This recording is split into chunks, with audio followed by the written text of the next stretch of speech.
Hi and welcome to Antiformal. I'm Allison Johns. I'm this Pick and Hammer Club's new archivist.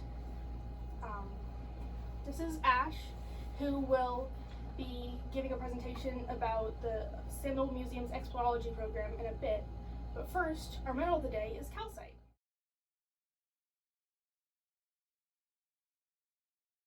So calcite is made of a molecule called calcium carbonate. And it actually has a structure where you can see, it's kind of like a box, but it's actually tilted a little bit on every side, so it has no right angles in it. And that's because it has unique planes of cleavage, which is where it breaks.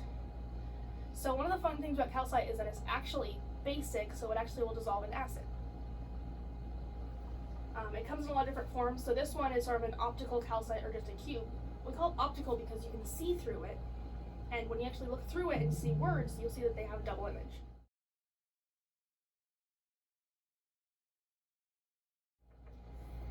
This is a form called dogtooth calcite, and it's spiky like a dogtooth.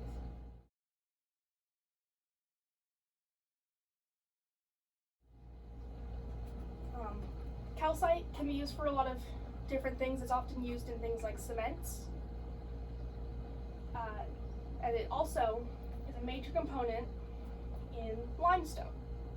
So limestone is a rock that's made of carbonates, and it's a sedimentary rock, and it's often formed in oceanic locations. So this one, you can see that it actually has a large oyster shell here in the rock because the shell was actually secreting carbonates, and so when the rock formed, it turned into this limestone.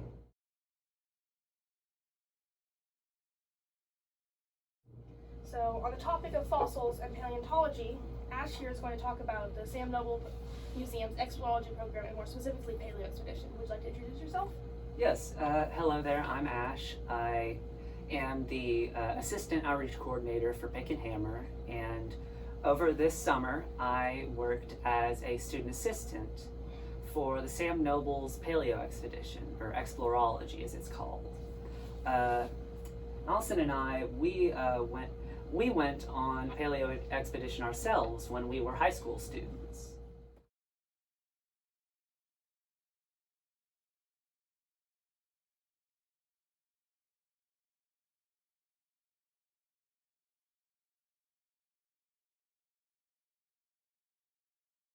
So it was very exciting to come back this time as an instructor, as a teacher for students of that, for high school students, rather than being a student myself.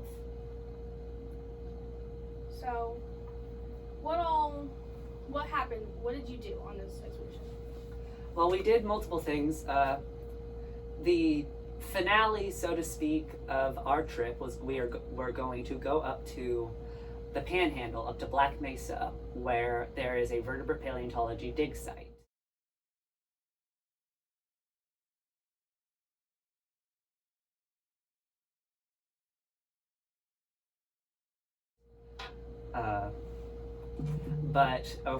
But since it was a 2-week camp, we did multiple things before we went up to Black Mesa, including spending time in the museum, getting to see the behind the scenes, the archives where all the fossils are stored, getting to see the prep labs where they prepare fossils for either further study or for being displayed in the museum.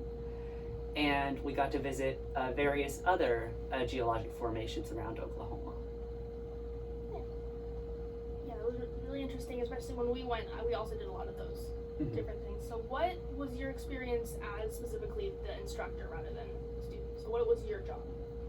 My job was to basically interact with the kids when logistics were being carried out, to help make sure everyone was safe. If you remember from our own, it was incredibly hot up at Black Mesa, and this year was no different. The highest it got was 111 degrees while we were out in the field.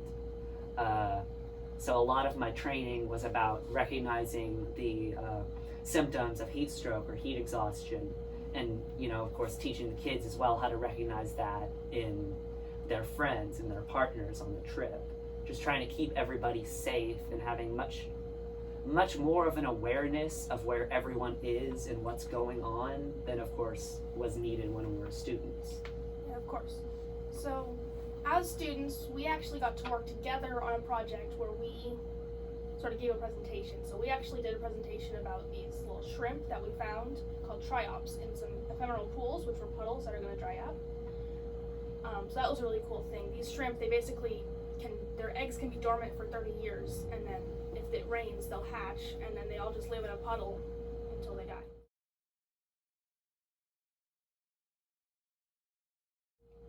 Yeah, it was really fortunately it didn't rain when we were up at Black Mesa this year. If you remember, when it rained, we couldn't work in the dig site. Yeah, it also made it difficult to dig site. Yeah, so I was incredibly happy, honestly, that it didn't rain and the kids got more time to actually get to be out in the field. Yeah.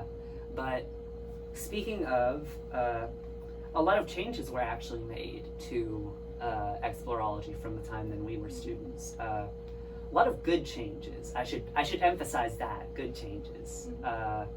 Explorology is under new management from last time that we did it by Tia Rupert. She is the primary coordinator of explorology, and of Catherine Carter. She helps with explorology as well, and also helps like on a broader scale with a lot of the outreach and kids events that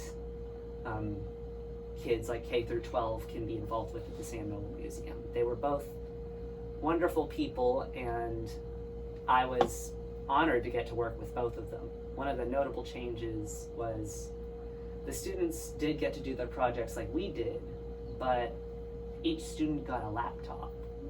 I know, that was my reaction. They got a laptop and they could bring it with them up to Black Mesa, and they were able to work on their projects as we went. Like every evening, everyone got time to. And that was, I think, a significant change, was letting them work on their projects while out in the field rather than having to recall information like purely from memory and from notes. Yeah. What was your favorite part, do you think? Oh gosh, that's a tough question. Honestly, I loved getting to see,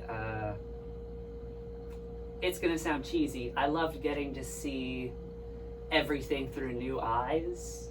Because like I said, a lot of stuff was kept consistent with our trip. We went to the Wichitas, we went to the zoo. We didn't unfortunately get to go to Sulphur, though, to work in the mound. Yeah, the White Mound. Yeah, White Mound. But we drove through, and I got to help talk about the significance of, say, the aquifer and why the town smells like sulfur. But it was so fun to get to re-experience everything and help kind of give little tips of stuff that, here's what I liked about my PaleoExpedition, or here's a little tidbit of information I can draw about what happened when I was a kid, and kind of like enhance people's experiences that way. I think I sent you the video, however, I think my favorite moment was, and I sent you the video of this, Tia planned unexpectedly for all of us to go see the new Jurassic World film.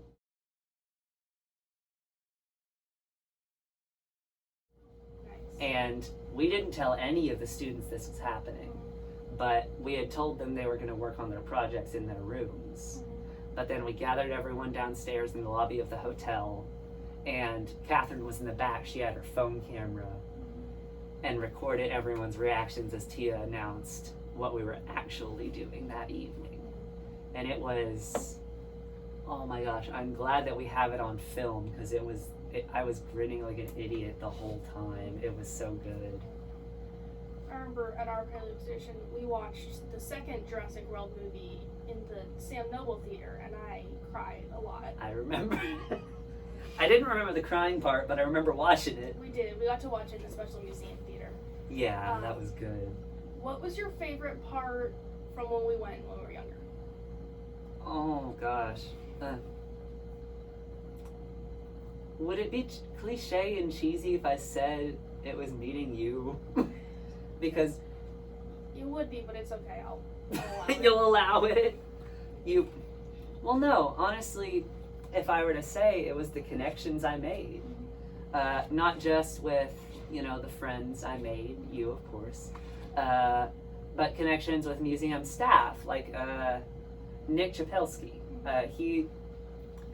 For people unaware watching at home, Nick Chapelski was the previous vertebrate paleontology curator at the Sam Noble Museum. He recently retired, yet this year he came back for the sake of getting to help with PaleoExpedition. He had been doing it for several years, and he wanted to make sure to help Tia and Catherine get acclimated to the expedition, because this was their first year taking over for it.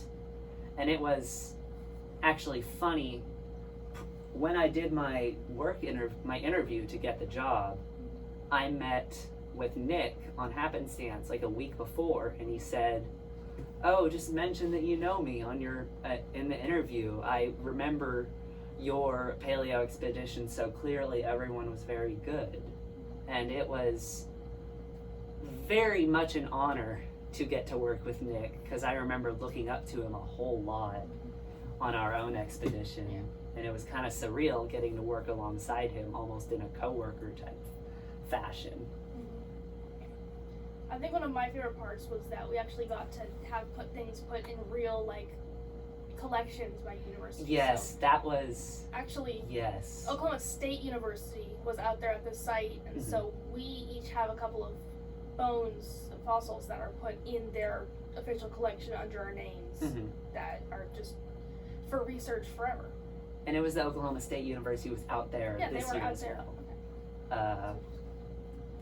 That was most definitely, that was one of the things that actually kept me on the path to paleontology, was like that euphoric rush of, even though what I have discovered here is like a little tiny fragment of a turtle shell, my name's on it, and it's in an archive somewhere, and one day, decades later, someone might find that. They might not know who I am, but my name's there.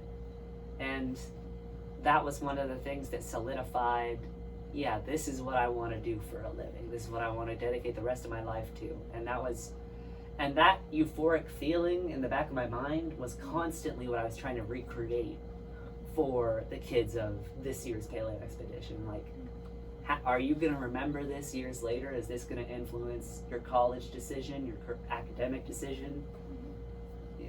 So on and so forth. Can you give me any more information for anyone who wants to get involved with explorology, like where? Absolutely. On the Sam Noble website, there is a page dedicated specifically to explorology. If you want to navigate to it manually, it will be under kids. Pardon me.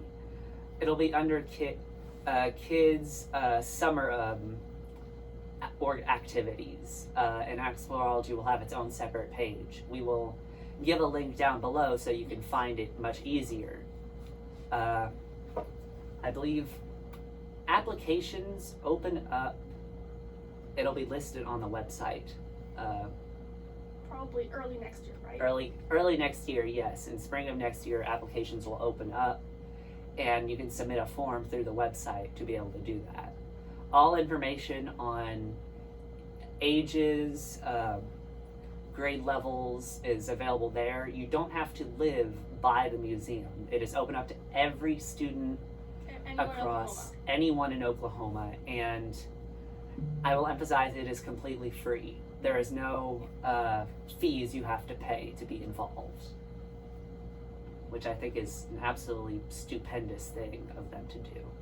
Yeah, so you don't have to live there. I came from about 2 hours away. I know kids probably came from further than me. Yeah, but it was really cool. It was definitely, I met some really interesting people. I think it was really good to see what it would actually be like to be a paleontologist, because higher science professions are not often, you don't really get to see hands-on what that is as a child, because so it's really important to actually let these kids know this is what it would actually be like, and is this the sort of thing that you could look forward to, and just to teach them about like what it actually means to be a scientist. Do you have anything else you want to add? Do you remember any funny stories from our paleo? Well, I remember when it was raining, because you say that all the time, so I can never forget. Thank you. You want to tell that one? I know you love it. There was a time we were camping in the Wichitas, and we had set up our tents, and according to the weather, it was unlikely it was going to rain, so we did not put up our rain flaps over our tents. A rain fly is really good for keeping out water, but it keeps in heat. So if it's hot out and it's not going to rain, you don't want your rain fly. Some hours later, I'd say 2, 3 in the morning. 2 or 3. It was still dark out. We heard a little pat, pat, pat. There's rain hitting the top of the tents, and it was starting to come fast. And Josie, who was the previous coordinator of PaleoExpedition, we heard her, she was always such a chipper individual, chime out, "Good morning, campers, it's raining." And something about that statement, like the way she said it, combined with like just the dreary conditions, and we all just woke up, it was funny. It made everyone laugh, and that became the slogan if anything kind of was going awry, was to just kind of like say that in the cheeriest voice you could muster. Yeah, I remember also that we got to go over my birthday, and so I got to wake up on my birthday or maybe go to bed on my birthday in the museum, so we actually got to sleep in the museum. Oh my gosh, that reminds me. Yes, it was also, that year it was also my birthday over the course of the camp. That was a very fun, sweet 16 to get to work at a dig site on my birthday. We had several birthdays this year over the course of the camp, and this really solidified. I really commend Tia and Catherine for this. We had 3 birthdays. There was mine, and there was actually another student who had this exact same birthday as me, which was rather funny. And another student, which I believe had the 11th. And the first night we went up to Black Mesa, we did a Walmart trip. And we had a little secret trip for me and the other student assistant. We went and got a birthday cake. And we got all the candles, and we set it up in the kitchen of the bed and breakfast. And I was like, okay, let's call so-and-so and so-and-so into the kitchen. We got a surprise. And we sung, everyone gathered around, sung happy birthday. And it really struck me as, it was notably different from our trip, because, besides, obviously the congratulations from students and staff, we didn't really get anything. Yeah, one of the counselors thought I was lying to get more popcorn. Oh yeah, I remember that. Keely was like, "No, it's not." She was like, "You already had your popcorn." Like, why would I lie about this? The popcorn's not that good. But it struck me as kind of like, for lack of a better way of putting it, it made me feel good that PaleoExpedition was in good hands, because this was such a sweet thing to do, such a sweet, specific thing to do. And sitting there singing happy birthday, passing out plates, it made me feel really good, and it was just compounded all of those different things. Anything else before we wrap it up? One thing, and you'll laugh at me for this. I'll laugh at you for lots of things. I know you'll, yeah. On our PaleoExpedition, if you remember correctly, when we climbed Black Mesa, on the way down, I fell/sat on a cactus. I actually wasn't there because you stayed back with the guy. I stayed back so they could, I helped with that, and also I had to stay. Yes, I just stayed back so they could check that I was okay after sitting on the cactus. And I told this, I relayed this story to the students of this year, and we joked about it. And there was kind of like a subtle, don't sit on a cactus this year as we climbed Black Mesa. Got all the way to the top, and we have some lovely pictures from the top. We watched the sunrise. And as we were taking a group photo, since I was a bit taller than most of the students, I squatted down so everyone could be seen in the picture. And I have the exact photo I'm referencing, and I sent it to you. If you look just a little bit to the side of me, there's a big cholla. If you're putting the pieces together, I squatted for the picture and sat directly on that cholla.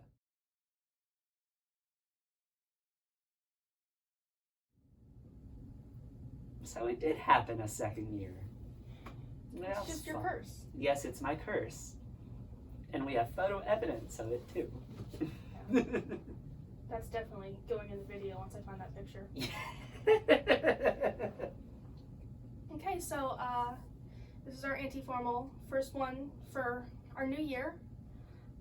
First meeting for this year is going to be on the 7th of September at 6 p.m. Come by and see us. That's it. Have a great day. Enjoy some calcite. Thank you for joining us.